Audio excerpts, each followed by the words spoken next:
Bienvenue sur votre chaîne préférée Akhbar al-Bled. Remplacement du général Hicham de la caserne Antar, le retour de l'un des genoux de la décennie noire des années 90.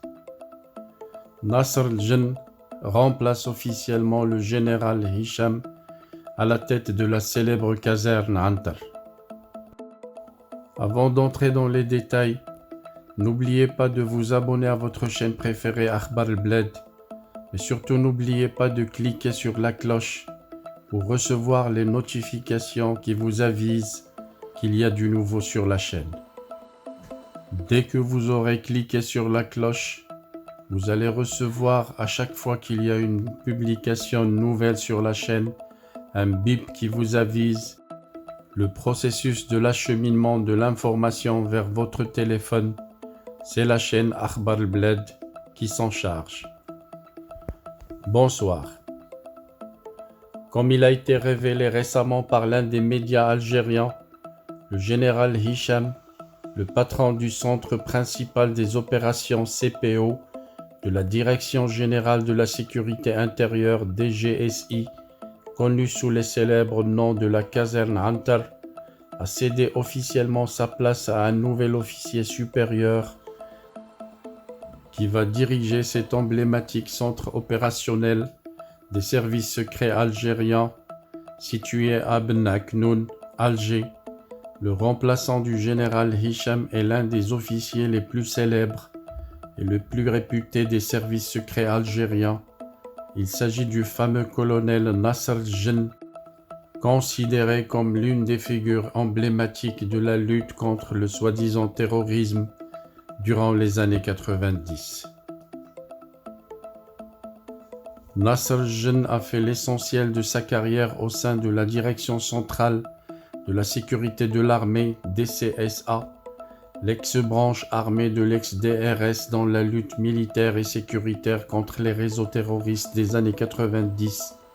Nasr al-Jinn s'est beaucoup illustré au sein du centre principal militaire d'investigation de Blida au début des années 90 par son efficacité à lutter contre l'hydre terroriste.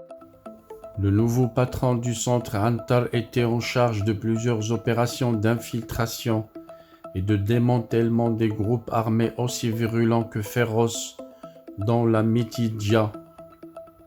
Il avait également chapeauté le CPMI de Ben Aknoun, un autre centre opérationnel important de la DCSA. Enfin, il avait officié au sein du groupement d'intervention spéciale GIS, une unité d'élite qui assurait les opérations spéciales contre les maquis terroristes. Originaire de Bourj Bouharirij, Nasr al-Jinn est réputé être l'un des plus proches collaborateurs du fameux général-major Mehannad Jabbar, l'ex-patron de la DCSA de 1995 jusqu'à 2013 et l'un des poids lourds de l'ex-DRS du général Tawfiq.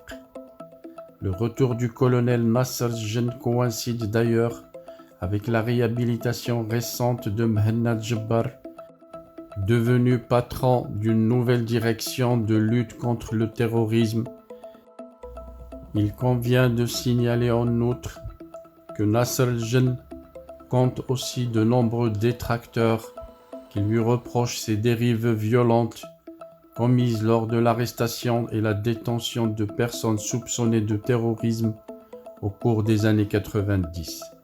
Certains de ces détracteurs font même état de l'existence d'actes de torture. Ces accusations n'ont jamais été élucidées par une instance judiciaire en Algérie.